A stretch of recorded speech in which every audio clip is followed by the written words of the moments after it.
स्वागत है आपका Q&A सेशन में। क्या हो गया आपको? जुकाम हो गया जी। तबीयत खराब है रोहित की, लेकिन टीम इंडिया की भी तबीयत खराब हो पाकिस्तान की गेंदबाजी देख के और तबीयत खराब वही तो मैं कह रहा हूँ, टीम इंडिया की भी तबीयत खराब हो सकती है। जिस तरीके से भाई हारिस राव ने उड़ा के रख दिया एक तरीके से अफगानिस्तान को, शाहीन ने उड़ा के रख दिया, नसीम की जिस तरीके से गेंदबाजी थी, फिर शादाब जिस तरीके से निकल के आए, तो कहीं ना कहीं पूरा जो बॉलिंग अटैक पाकिस्तान का इस वक्त नजर आ रहा है डेंजरस। सोशल मीडिया पे यार इतना ट्रेंड कर रहा है बॉलिंग अटैक। हालांकि देखो सामने अफगानिस्तान था, लेकिन इतना भी बैटिंग ऑर्डर उनका वीक नहीं है, इतना भी बुरा नहीं है कि 60 रन पे थोड़ी ऑल आउट कर दोगे यार। 59 पे उनको ढेर कर दो, वही मैं कह रहा हूँ। आपका जो बॉलिंग हाँ बताइए। और खास तौर पर अगर आप कंडीशंस भी देखो, अमूमन तौर पर हम श्रीलंका में क्या देखते हैं, स्पिनर फ्रेंडली कंडीशंस देखते हैं। चलो मान लिया हम्बन टोटा था, वहां हम्बन टोटा स्पिन फ्रेंडली भी नहीं है। हाँ। लेकिन आपने शुरुआत में जो शाहीन की गेंदबाजी देखी, उसके बाद आपको पता है नसीम और शाहीन शुरुआत में करते हैं, फिर वन चेंज आते हैं आपके हारिस। लेकिन आपने शुरुआत में ये देख लिया था कि यहां पर वो गेंदबाज, और क्योंकि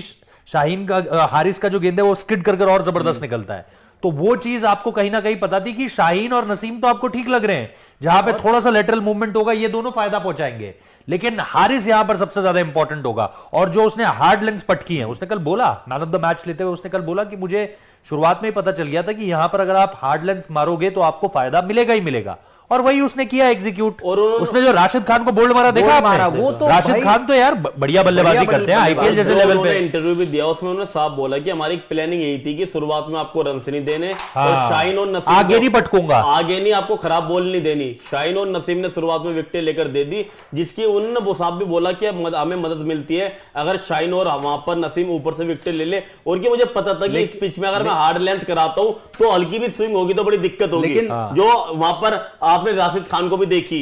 शुरुआत के राहुल 2 विकेट आपने देखे जो शाहीन शाह अफरीदी ने लिए, आपको लगा नहीं कि वो बैटर्स की ज्यादा गलती थी?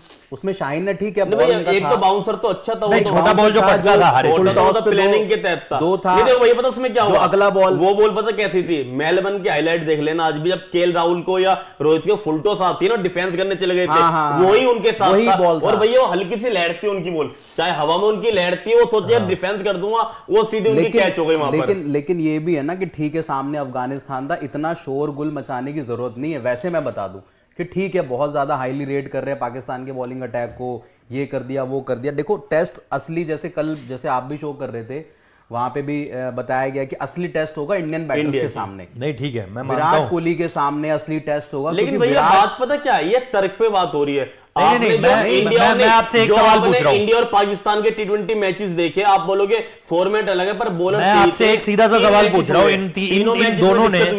इन दोनों ने कब नहीं खत्म करा आपको? करा तीनों मैच उठा लो 2021 भाई। आपको एक ओवर में शाहीन ने पूरा मैच खत्म कर दिया।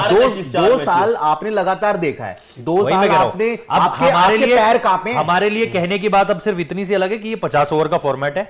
पिछला जो 50 ओवर का फॉर्मेट रहा था, रोहित शर्मा के रन्स देख लो, विराट कोहली की पारी देख लो, फिर हमारे बॉलर्स की परफॉर्मेंस देख लो, चाहे वो विजय शंकर नहीं कर क्यों ना आपको दिया हो, इनमें से कोई नहीं था। हाँ, इनमें से कोई भी नहीं था। लेकिन आप वो चीज देखो ना कि आप 50 ओवर के टेस्ट में अब जिस तरीके से पाकिस्तान, क्योंकि पाकिस्तान एक कॉन्फिडेंट साइड लग रही है भाई, इस बात में कोई दो राय नहीं है। बाबर आजम की कप्तानी में वो दिखा है आपको, वो सॉलिडिटी दिखी है, टीम की यूनिटी दिखी है। और कल का इंटरव्यू देखो आप, जो इनका शाहीन का, नसीम का और हारिस का है, यार क्या कमराडरी लग रही है तीनों फास्ट बॉलर्स के बीच में। अलग बॉन्डिंग है, जब मजे ले रहे हैं एक दूसरे से। नसीम सबसे छोटा है फिर भी कह रहा है कि यार मुझे और नसीम को भी हारिस की पेस टच करनी पड़ेगी। नसीम ने तो टच कर ली है, और ये भी कहा यार कल मुझे तो शाहीन की बॉलिंग देख के अच्छा लगा। 145 कल उन्होंने टच कर लिए भाई। जो रिदम आपको श्रीलंका के अगेंस्ट थोड़ा कम लग रहा था ना, आप देखोगे एशिया का पाते आते हो बंदा 148 भी फेंकेगा और 50 भी फेंकेगा। और दोनों मूवमेंट, सबसे बड़ी बात है मूवमेंट दोनों तरफ से है। जिस तरीके से हम बात करते हैं ना, क्योंकि देखो आकाश भी ये बात करते हैं कि भाई अगर नसीम का आप गेंदबाजी देखो, नसीम के पास वो ताकत है कि गेंद को अंदर भी ले जाता है, बाहर भी लाता है। ये खूबी जिस गेंदबाज में है, जो मोहम्मद सिराज ने डेवलप करी है भाई रिसेंटली, उसमें अगर आप देखोगे शाहीन का भी बॉल, जो कल हम आप लोग बात कर रहे थे कि जो मैथ्यूज को बॉल मारा बाहर निकाला, जो शाहीन ने डेवलप किया है ना नसीम, और इनकी बॉलिंग में यार आप डेवलपमेंट देख रहे हो। और ये बंदे अगर अच्छा कर रहे हैं ना, इसकी सबसे बड़ी बात है चेंज कर रहे। जो आपने नसीम की बॉलिंग देखी थी, अंदर बड़ी तगड़ी आती थी, लेकिन उस बंदे ने आउट स्विंग पर काम करा, बाहर भी निकल लिए, हार्ड लेंथ भी उसके पास है। नसीम प्रॉपर बॉलर है, टेस्ट का भी ओडीआई का। वो टेस्ट में इतना सफल क्यों हो रहा है? क्योंकि भाई वो प्रॉपर बॉलर है। हारिस को भी टेस्ट में भी देखना, लेकिन नसीम और शाहीन आपके टेस्ट के भी बॉलर है, तो वैरायटी ज्यादा है, प्रूवन बॉलर है। लेकिन लेकिन यहाँ पे 50 ओवर फॉर्मेट में रोहित इतने टाइम से खेल रहे हैं, केएल आपके इतने टाइम से खेल रहे हैं, विराट तो डोमिनेट करते हैं पाकिस्तान को। ये तीनों भाई बॉलिंग अटैक नया एक तरीके से 50 ओवर के लिए आपके इंडियन बैटर्स। मैं ये जानना चाह रहा हूं आप दोनों से कि हमने जो हमारा थंबनेल भी है, हमारा जो टाइटल भी है, जब इंडियन बैटर्स आएंगे, आपके केएल राहुल हो गए, विराट कोहली हो गए, आपके शुभमन गिल हो गए। शुभमन गिल T20 में आपको थोड़ा सा हल्के नजर आएंगे, लेकिन ओडीआई फॉर्मेट के लिहाज से वो भी एक तगड़े बल्लेबाज नहीं, लेकिन देखो जब शुभमन गिल के सामने क्लास गेंदबाजी हुई है ना, आप आईपीएल से पहले मिच स्टार्क का ओवर देखो, ऑस्ट्रेलिया के अगेंस्ट इंडियन कंडीशंस में शुभमन गिल का बल्ला नहीं चल पा रहा था उस हिसाब से, ठीक है। और यहां पर मैं कल भी कह रहा था, आज भी कहूंगा, ये 3 गेंदबाजों की बात नहीं है, इसमें आप शदाब खान, उसामा मीर या फिर नवाज जो भी खेलेंगे, वैरायटी बहुत है उनको आप देखो। आपके पास एक लेफ्ट आर्म स्पिनर है, आपके पास एक राइट आर्म लेगी है, 2 राइट आर्म लेगीज के साथ आप जा रहे हो, फिर इफ्तिकार का वेरिएशन आपके पास है। आप अपने गेंदबाजों को जिस तरीके से यूटिलाइज कर सकते हो, इसलिए मैं कह रहा हूं ये कभी भी सिर्फ 1 डायमेंशनल पेस अटैक नहीं है। जैसे आप इंडिया का अटैक देख रहे हो ना, इंडिया का अटैक क्या है? कुलदीप यादव को हटा दो, सब आपको पता है, ऑर्डिनरी से आपके स्पिनर्स ऑर्डिनरी लगे, ठीक है, ना कोई लेफ्ट आर्म स्पिनर है। मैं मान रहा हूं आपकी बात की हर स्क्वाड में कोई ना कोई कमी होगी।